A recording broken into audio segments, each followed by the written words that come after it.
Okay. I probably should have looked at my... Oh, wow. Maybe I should have, woke up at a decent hour today. I don't know. Seems a little overachievy. All right. Well, welcome to our second Who the Fuck Are You? Today we'll have on Steve Moneypenny. Again, for those guys that maybe this is the first one you're stumbling across, what we're trying to do is get everybody that's actually trying to get their petition signed or has all their petition signatures and their stuff submitted for the USPSA Presidency to come on, do a live chat, and answer some questions that we've got, and some questions some questions that y'all have, so that we can all meet these people. We don't know who they are, and instead of making it a regional battle where, hey, this guy's in my region, let me vote for him, I don't really know anybody else. We're trying to give you guys a chance to meet these guys, see who they are, listen to what they think about what's going on and what they intend to do if they were to win the presidency, the special election presidency. From a page that usually just talks shit about everybody. We're actually trying to be helpful for a change. I mean, talking shit about everybody. So we'll have Steve on here. I'm gotta wait here to see when he pops up and says that he wants to join, because I'm learned from last night not to mess around and try to add somebody. I've messed it up enough. I'll wait for Steve to jump in here, and we'll get him logged in and running. We put up the schedule. So who we have next coming up is going to be Matt Hopkins on Tuesday night, about the same time as this. Hey man, yeah, I am Sexy Bill. Disgusting Bill woke up on a different side of the bed today. But yeah, we're gonna, I try not to say yes and ums. That's kind of my default word. I did print out things so that I didn't forget questions to ask this time. Hey, Yemin's back on. I kept calling him Lee yesterday for whatever ungodly reason.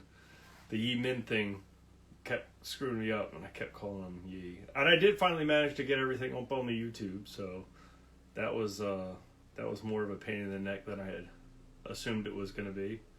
The bottle. When does the bottle come out? I finished it off. I asked the wife if she would pick me up alcohol or healthy snacks, so I've got healthy snacks here somewhere. She doesn't necessarily like me getting blasted on social media. I have a tendency to say things that she doesn't approve of. Actually, I have a tendency to say things that nobody should be saying. So yeah, I've got water. No alcohol today. You'll have to suck it up. All right, I did have a chat with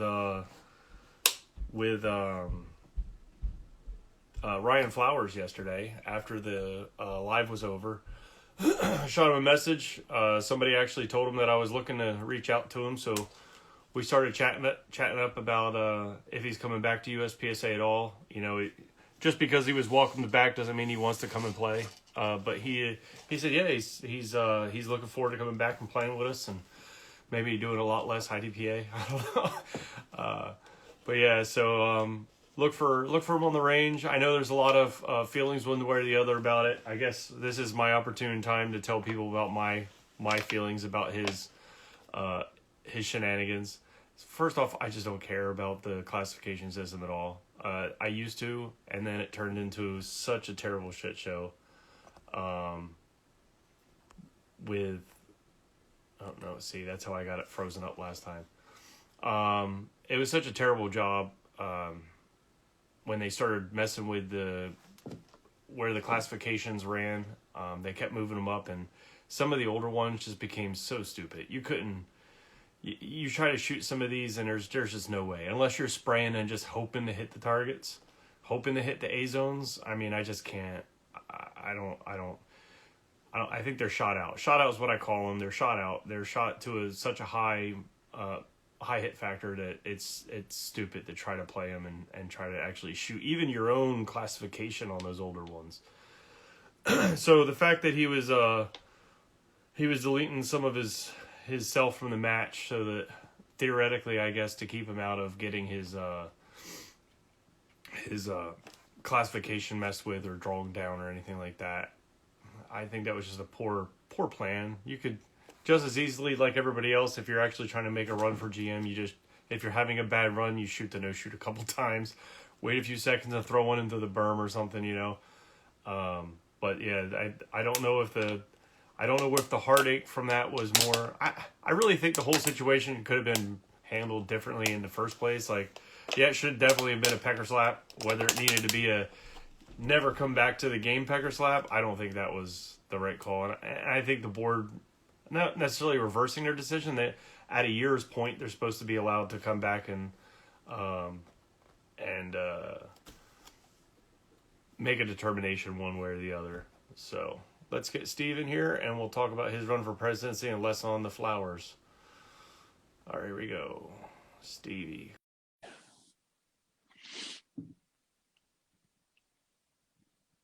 I think I did that right. It's taking a second. There he is. Howdy. Can you hear me, Steve? No, you've got a good audio. You've already started off with better audio, so that's good. How you doing, bud? I'm doing pretty good. Never done anything on Instagram Live before, so hoping everything works. I got the phone charged because testing it, 30% of the battery disappeared in 10 minutes. Yeah, I don't know that we all wanted to know we were popping your cherry here, but here we go. All right, man. So let's talk about let's get some of these questions out there. First and foremost is the main thing for people that don't know who the hell you are. Who are you and what area are you out of? My name is Steve Moneypenny, and I'm from West Virginia. We are almost an arealess country, but technically I'm part of Area 5. Where I'm at, most of the people shoot Area 8 more than what they shoot Area 5. So I'm right in the middle of the state. I know we have a couple of clubs in the eastern part of the state that are actually part of Area 8 and still in West Virginia. I'm just going to kind of go ahead and skip to the next question and bring that all together. I've been doing practical shooting for about 20 years. I was a really hardcore competitor. When I mean hardcore, I wasn't, winning worlds, but I thought I could. So I kept working towards that and trying to be the best I could be. You started off in USPSA? I started off in just about everything all at the same time. My first actual match was a USPSA match. The first one I saw on television was a Steel Challenge match, so I thought that was awesome. Wanted to try it. Like March of 2000, I shot a USPSA match. Then April of that year, I shot an IDPA match. So I shot both sports pretty much since the beginning, just whenever there was a match. USPSA, IDPA, Steel Challenge. What about multi-gun? I shot GSSF also. I had a Glock. That doesn't count as practical shooting. It's kind of practical. It gets a lot more people into competition than I ever thought possible. All of the slide lock holstered guns was making my eyes. I yeah. was walking. It kind of changed my sides too when I was wearing them. But I've shot a few matches of that. I did not get into multi-gun until 2014, 2015. I had always shot like shotgun side matches, and I love my shotgun, and I like to play with carbines. I say rifle because I'm still not a good rifle shooter. So that's, if you get past about 400 yards for me, then my math starts going crazy and I have to ask for help. But hey, you missed that target. I need an adult. Yeah, I missed the target. There was a target. All right, so you've gotten around. You've dabbled. How much Steel Challenge have you shot? It being a big part of USPSA. According to my profile on USPSA, none. But before that, I used to help Kyle Ferris with a Steel Challenge match in Ohio. It was at the Circleville range. I probably shot it about every month for about 2 years. Somewhere around 2006 or 7, Jake DeVita and I tried to get one started in Flint, Michigan. Actually, it was in Brighton, Michigan is where the range was. He was living there. But things just couldn't get off the ground, and I ended up with all of the steel. So whenever I started up a USPSA club, I already had everything ready to go for Steel Challenge. Okay, so you have shot still challenge. You've Yeah, played. You started up a couple clubs at least. So you I tried to. Yeah. before it turned into USPSA as well. So Mhm. I got Yes. you. I'm on the same page as you. So about your petition, where are you at with it? About halfway. I'm You gonna have about half the have signatures you to, need. yeah, I've got around 25, 30-ish signatures. I haven't really asked anybody to do one elsewhere yet. This is just from what I've got, and I've been shooting mostly multi-gun. I don't shoot a lot of monthly matches and stuff. So the West Virginia State match, of course, it's multi-gun. How many people are actually USPSA members? So the membership part of that, I had probably 100 people say, "Yeah, we're great." Oh, wait, I'm not a USPSA member. So I'm like, you can't really Damn it. sign it for that. Um, Okay. so So I'm you're about gonna have half to of you're gonna have to get them done then. So yes, you need to find you some matches and let people know that you need to get that petition signed and go get that done yep, if you're making a go at this. I am, and I'll be doing that next Sunday. Where are you going next Sunday? There's a small match in Morgantown, West Virginia. It's at the Defense in Depth. It pulls a lot of Area 8 shooters because it's right on the line, but that's the third Okay. club that West Virginia needs for a section. So if you guys are him hauling about going there and you want to support Steve, please go at least to go sign his petition. Um, so what is the division that you like to play in? Uh, well, my problem is I love them all, even revolver. But the problem with that is I can only shoot one of them at a time. My bread and butter is production. I love production. I shot production when it first came out. Um, that said, I don't think production's dead. I think production had a bad rap because it had an early nationals and everybody was focusing on what's coming up for nationals. Uh, After that, my second favorite division is probably carry optics. I got to shoot the first carry optics nationals. I tried to play open. Max Michelle talked me into shooting open years ago. All the really big mags, the guns that semi work, all that stuff was more of a pain in the butt than I ever thought it could be. So I shot carry optics for about 2 years now, um, and I love it. It gets the red dot in there. It lets you do just about everything you can do in open without that extremely loud bang, without having to custom load your ammo. And I think that's Yeah, my man, part. aiming sucks so much less in carry It optics. does. You just put the dot on there and pull the trigger. It's done. All right, so you've got your petition done, you got elected in. What is the first thing that you think you want to see changed as the new president of USPSA? We're going to follow the bylaws to the letter. Um, we're not going to have changes in our equipment without a comment period. That annoyed me more than anyone could possibly know. We had a lot of competitors, and when I say we, I do some work with Red Hill Tactical. I'm one of their team captains. Um, we try to supply gear for our competitors, especially going to nationals and any other match. And suddenly we have a rule change. So now we have a backlog of holsters for about a month as it is. And now we're trying to get everybody a holster. And I do everything on a Blade Tech system for my personal stuff. And I loaned my holster to someone, and everybody's like, "Well, you must have known something. How come you have a holster that fits a light?" And I'm like, "Because I carry a gun with a light outside the waistband a lot in the country."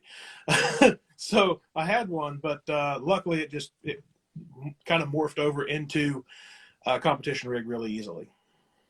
So your biggest complaint and the thing that you'd like to see is like whatever we do, we need to make sure we're sticking to the bylaws. Yeah, we need to stick to the bylaws because without that, um, it is the governing body of our organization. I have a lot of experience outside of this with the Association of Realtors. We had a multiple listing service that was the size of pretty much probably our multiple listing service had as many listings and stuff as what USPSA has members. It served 2/3 of the state of West Virginia. And if you did not follow the bylaws, if you did something out of it, you are legally liable for that. No. And we have to follow the bylaws. This changing rules and changing equipment and stuff so fast is absolute insanity. Well, as far as the DNRY is concerned, is the restriction on the rules was you have to go through a lot of steps to make them tighter. You don't have to go through hardly anything to loosen restrictions. And all of the rules that have been coming out for the last couple of years have all been loosening restrictions. And Exactly. yeah, it's a total shit show. I I feel mean, yeah, that it was. There's throw. I know. We've talked about why they, yeah. why they might have been doing it, what their premise was, but let's keep going along with this. So the over the last like 5 years, it's all been, we need more members. We're getting more members. How can we bring more members? Make sure you bring 3 buddies, all that stuff. We're seeing like the highest member activity we've had. What can we do to stand up some new clubs and get people actually events for them to come play at? We can serve those members is what we need to do. We need to make sure that if somebody wants to start a new club, that it's just not a point and click and just hope they know what they're doing or hope there's somebody else there. We need to be able to just have somebody. And if I'm elected president, I'll call them and say, hey, is there anything we can do to help? Even if I'm not elected president and you have questions about starting a club, I may not be the best person to ask, but I'll put you in contact with somebody that does run a great club or give you my experiences in running a club. So better networking for people looking to stand up new Yes. clubs is your plan. Better networking, Okay. Documents, things that are easy to do, good YouTube videos. I know there's a few of them out there, but we can do so much more and be so much better right now. You think that kind of thing should be done from the top down instead of from like other matches and other people, is what you're saying? I agree. I feel like it should be dispensed from the top down, but we need to find those people out there that are running these clubs of different sizes, because a club with like E-Men's Club, there is no way the way they run their club, I could run mine. If I said everybody had to run a match a year, no, hell no. It has that kind of people. I have like 15 to 20 people if I'm lucky. He said he had something like, what did he say? He had like 30 ROs or something. We don't even have 30 ROs in Area 8. Like, yeah, I'm like, there's not 30 ROs, and like you said, in the whole area, you'd be lucky if you could get that. So, yeah. And that's his club. So we need to have people of different sizes that are kind of like mentors that they can call upon and that are out there. And I haven't met a match director yet that wouldn't volunteer to do that. But just have a specific way to set somebody up and get them into contact with them. Right. Well, I mean, what about these clubs like my local club? Guy's been doing it for the last, I don't know, the 12 years I've been there, he's been the match director. I mean, what can we do for these guys? Because, I mean, really, they do the thing. They go to the range and they spend all this time. We're talking about standing new clubs up and giving them better networking and support. Is there something we could do for these old heads that have been running matches forever, man? I think we can give them some of this stuff that I'm talking about, training new people. We need new blood. I love all these old guys. I mean, we both have some gray hair here, some of it caused by running matches. But we need new people to be able to walk in and say, hey, yeah, man, I'll do that. I can do that. The roles need more defined, and the training for that defined role. Because I know a lot of guys, I was one of them that said, yeah, I'll do this to run a match. Well, I had no idea what all that was going to entail. Yeah, don't swear on my channel. Don't watch your mouth. I mean, I have no clue. I had no clue when I started becoming a match director, all the things that I was going to have to do. And I don't think you did either, or you wouldn't have done it. But being able to have a stable expectation of what the things that are going to be done are, and giving those match directors and those clubs that have been doing that a channel to educate others and bring other people in to help doing that. Well, I mean, your answer to my question about what can we do to help support these old heads was like replace them. Is that really the answer, or is there something you think we could do to help them? I don't want to replace them. Oh, okay. You mean like help them with more people, give them somebody in there? Yeah, exactly. Okay. Help them delegate. All right. They can do more, because nobody wants to keep doing the same thing over and over and over again. Well, there's a few personality disorders that do, but people want to be able to grow and continue to move. So give them more help, give them the ability to educate the other people around them more, and make sure that we are getting everything to them as it's supposed to be gotten to them. Our area matches are supposed to be fundraisers for a lot of our clubs and our sections, and just making sure that hierarchy happens and it's there. Well, so it seems like the next level from hating yourself enough to run matches is you hate yourself enough to step in and be like a section coordinator, or you step in to be an area director and end up on the board and things like that. I mean, you have to really either want to see change or really just hate free time.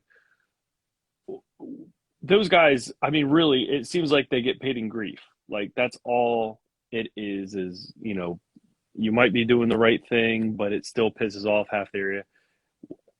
This is not a paid job like the presidency. So what can we do to make that job suck a lot less? Especially, I'm going to lead that in, but especially considering that we do, in my opinion, we need to see some activity from the Steel Challenge guys and get into some of these positions as well. I absolutely think Steel Challenge needs a lot more of a voice in our sport. If you look at the numbers of competitions that have grown drastically with Steel Challenge, they definitely need a place in the sport, and they need more of a say in how this is going to be, how the money that they generated is going to be articulated back into our sports. But I mean, the main reason to not do it is because the job sucks. Is there something you think we could do to make being a board member or section coordinator suck less? Well, part of that is, I think, helping them with the tools that they need in order to, I don't want to put this nicely, instead of having to listen to everybody's gripes, and I want to make the information that goes out to the board of directors a lot better. So by having surveys, I mean, SurveyMonkey is pretty easy. If you want to know what everybody thinks of something, they can simply click a link and put it there, instead of having to have long-winded conversations and arguing about it. And there's a lot of people out there that just won't reach out and contact somebody. I think that will help them to make better decisions. The size of our sport and the way the board is growing, it may end up becoming a paid position in the not too distant future. I know it says that our bylaws aren't now, but if the membership has the final say on that. Well, I mean, okay, so speaking of bylaws, Okay. That's something that's been changing in the last few weeks. What do you think is going on with the bylaw changes, and what is your opinion? Well, can you describe what the board is doing in the bylaw, what you think the board is doing with the bylaw changes, and how you feel about that as far as affecting your run for presidency? Well, first of all, when I decided to do this, and I had a close talk with my fiance and other local people that helped me out a lot with my club, I'm not necessarily doing this to make things nicer on myself. I'm trying to make things easier and better for everybody in USPSA. I've got a lot of ideas of what they might be doing and coming up with for their reason for changing. And I mean, one of them is very obvious. If you look at the meeting minutes, number 5, if you're removed from office, you're not allowed to join. Well, they don't want Mike Foley running again. I don't know why they're doing a lot of these other bullet points that they are. I don't know why they want us to be a member for a year. It's already in our bylaws that you have to be a member, I think, by the 1st of May or something. That way they can get all the voting information out. But adding that year means if you want to, if anybody wants to be voting for an area position, so let's say you're running for Area 8 director. Hypothetically, I'm not putting you into anything, but you're running for director. You meet some guys at a match, and you say you're not a member, because I personally know of at least 100 people that shoot USPSA matches that I've met over the years that aren't members. And they say, man, I really want to see you succeed. Let me join. Well, you can't vote now. You have to wait 5 years. So that creates a lot more time that you just can't vote and can't get anyone to see your opinion. I don't think we should have to be a member for any certain amount of time. You should be able to vote. All right, so I've got it up here. So the Article 6 they're asking for was adding a minimum 1-year membership before eligible to vote for any elections, changing the minimum membership period from 4 to 5 years for president and 2 to 3 years for area director. And then there's some other stuff in there. So that's what you're referring to, is them extending for a year long both your voting ability and your ability to run for office, whether or not you're running for an office. Now, what do you think about that? So that's what they're doing, but what are your thoughts on it? I don't see a point in it. You think it's unnecessary? I don't feel that it's necessary to add. What's this 1 year difference going to add? It might make one guy that's running for president not be eligible to run. Are they saying you have to have a certain amount of experience? If there's experience they're looking for, they need to name that experience, not a length of time. Because I know people that have shot this sport for decades and really have no clue and don't care about any of the political part of it. They don't care about the match director part of it. They might have an RO card or they might not. But I just don't feel that that extra time serves any purpose whatsoever. All right.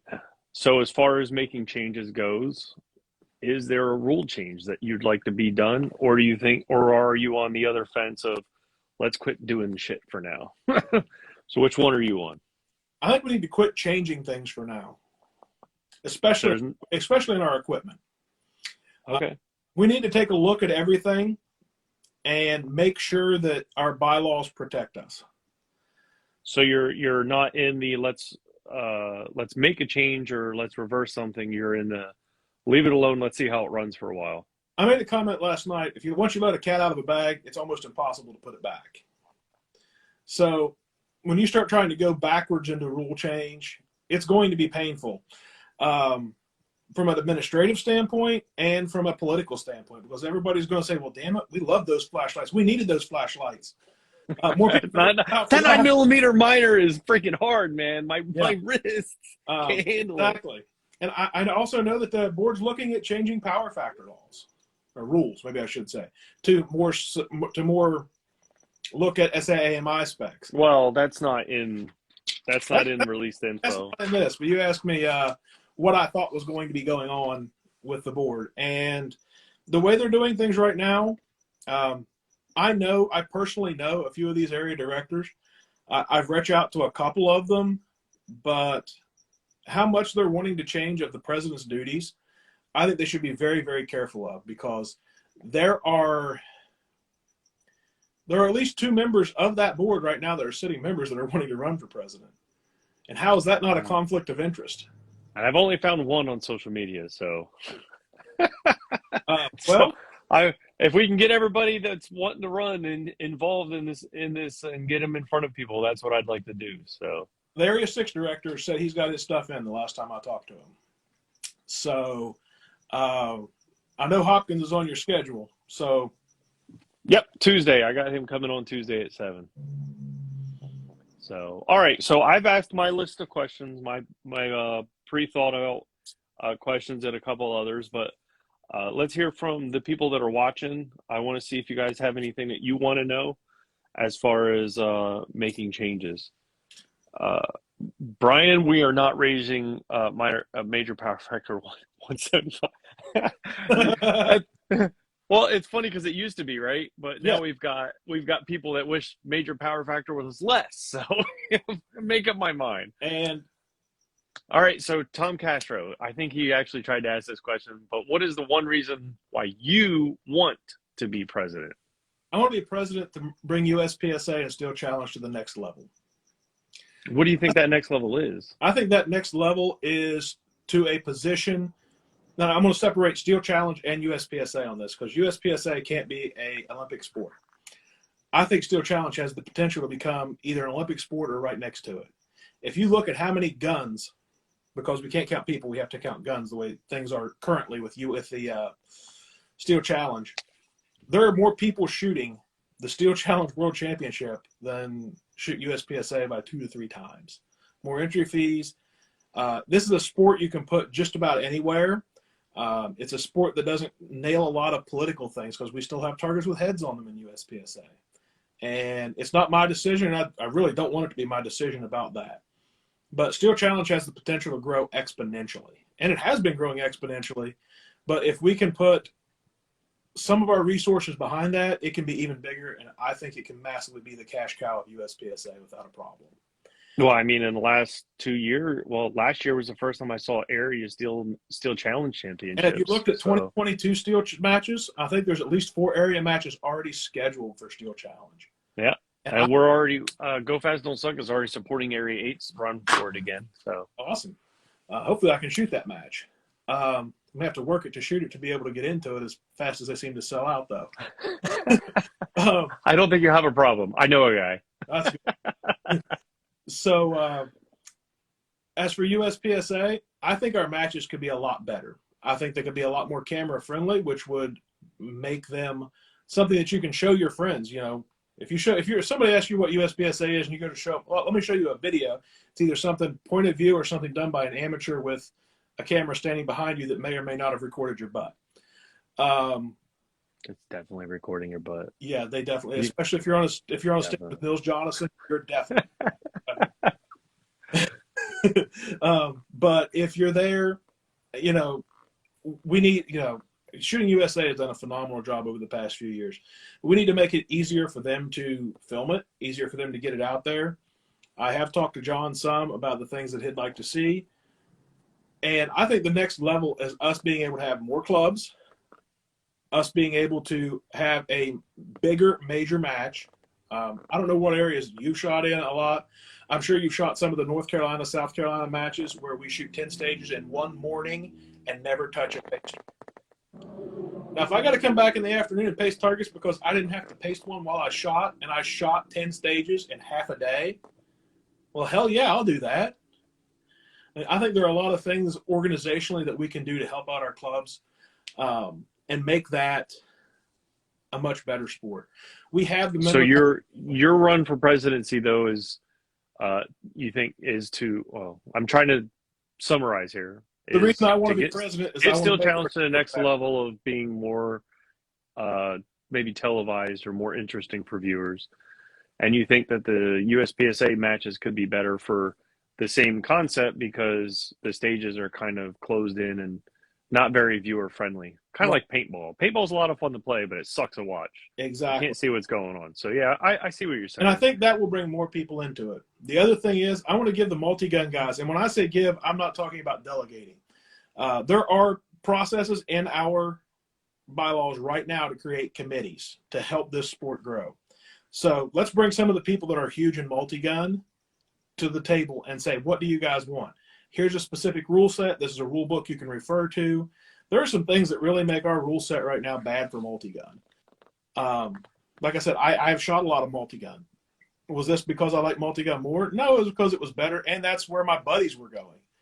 Mm. If three of us can split motels and a vehicle, if we can get all of our gear into a Suburban or something, it's a lot easier to shoot a match where two of your friends are going and it costs you $30 a night instead of $100 a night to go on your own. Yeah.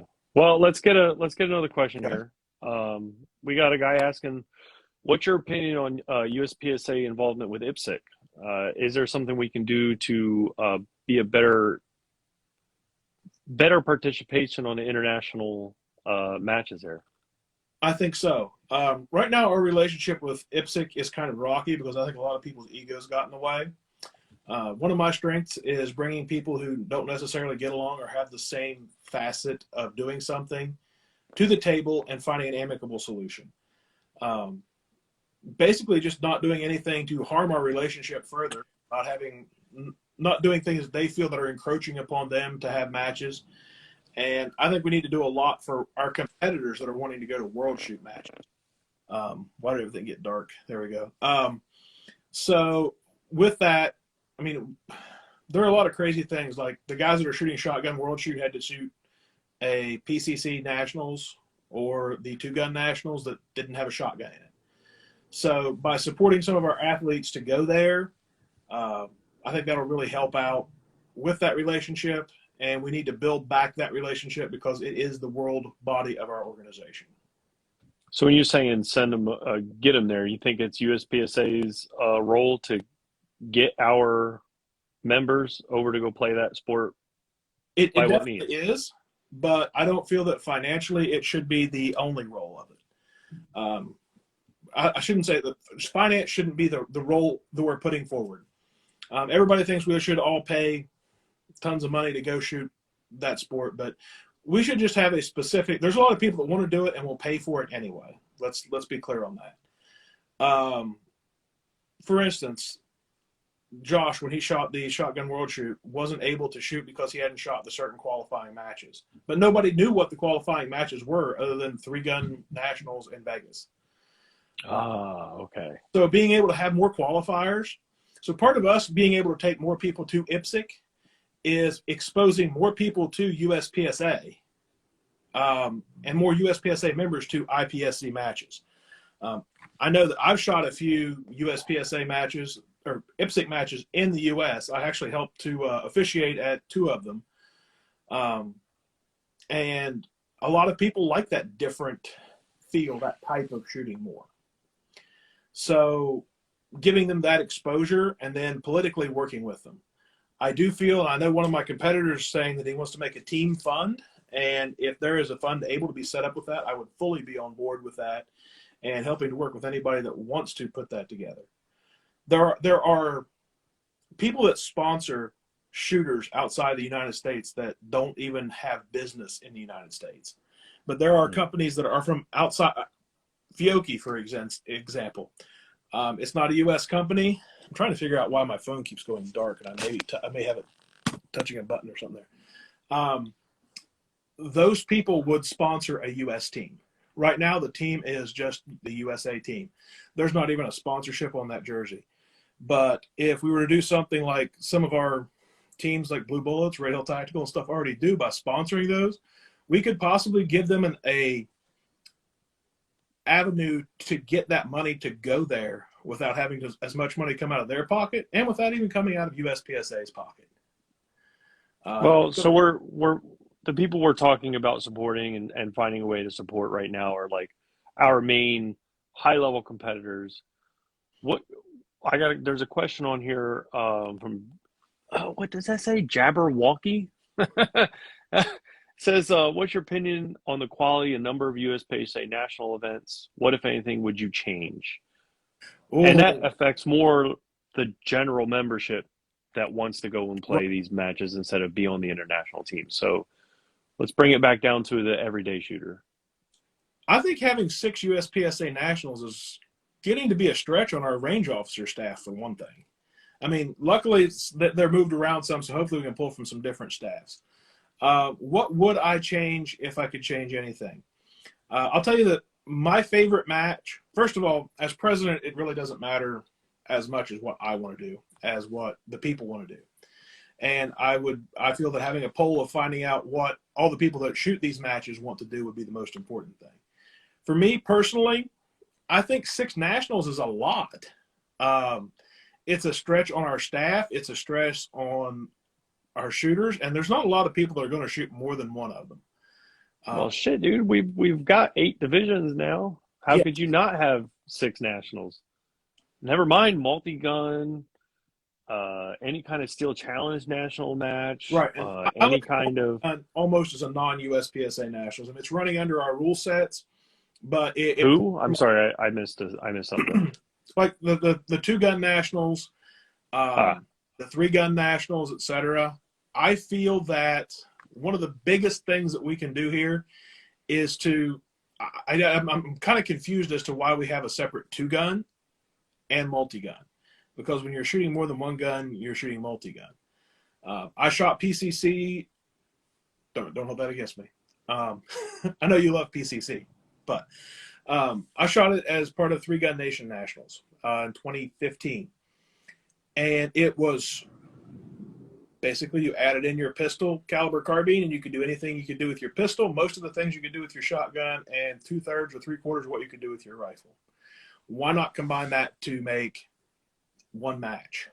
Okay, but less matches so that you have different staff, better quality staff. Do you think staff is the main reason nationals suffers? Less number of matches and being able to get more people into them would make a better annual thing for USPSA. Okay, I'm going to make you do some math. You ready? How many nationals would you have, and what divisions would they be? Oh, now what divisions would they be? Well, first of all, from a stage design standpoint, I think the guys that have to make hard shots could be put together best. PCC, open, and carry optics would go really good together.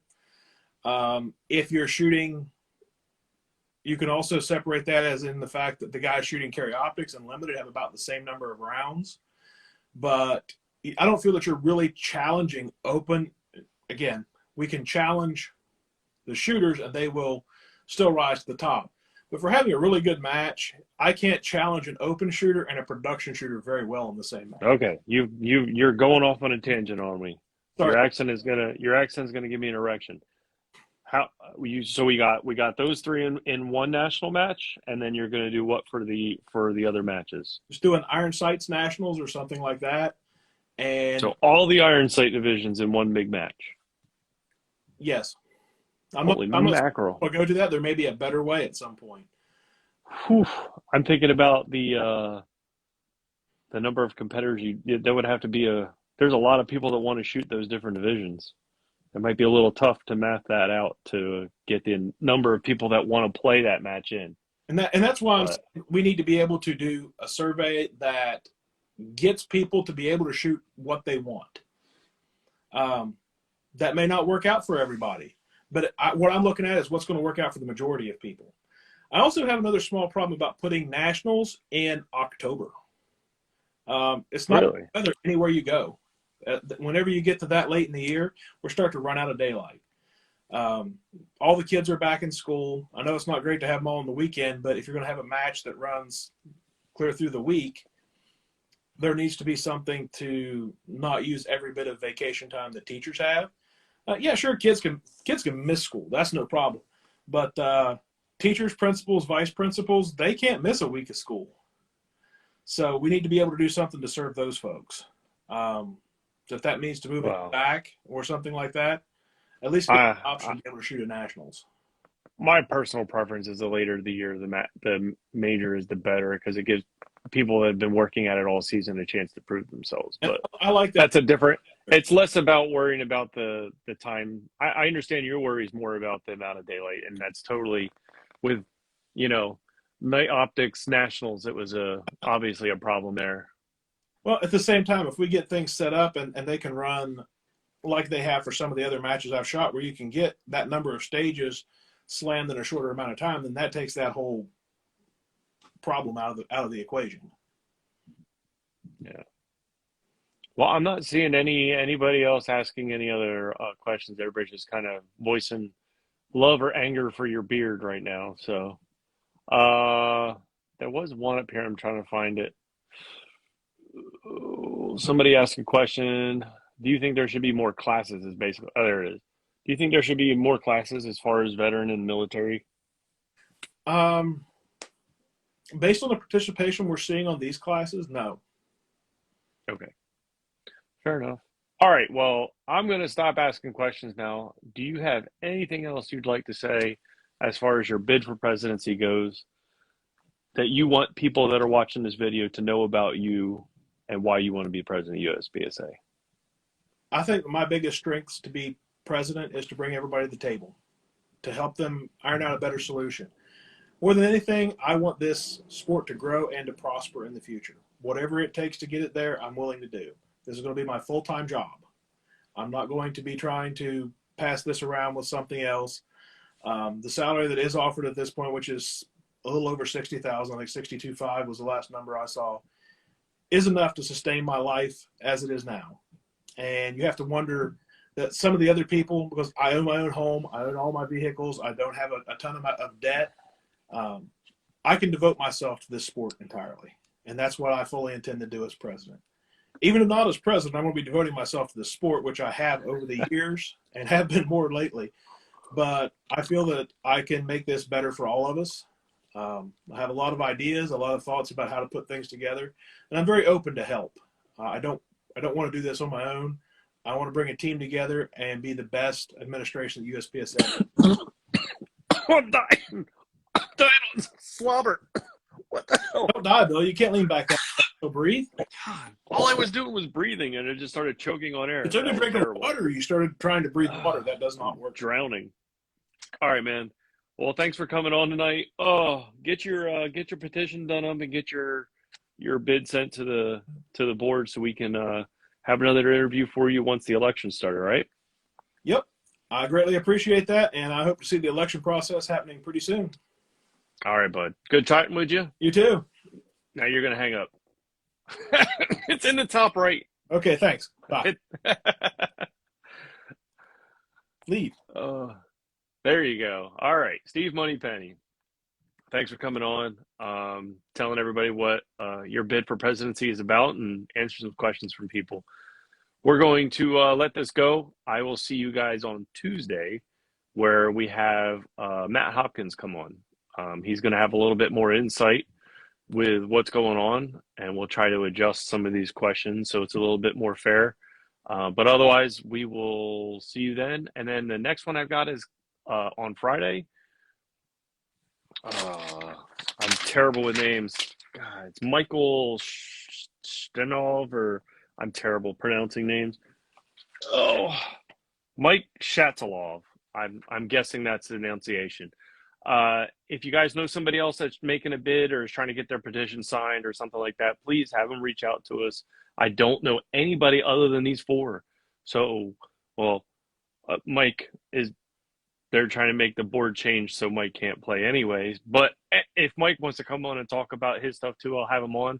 I can't find him on any social media. So it was good interview there, and I'll see you guys on Tuesday. See you on the range.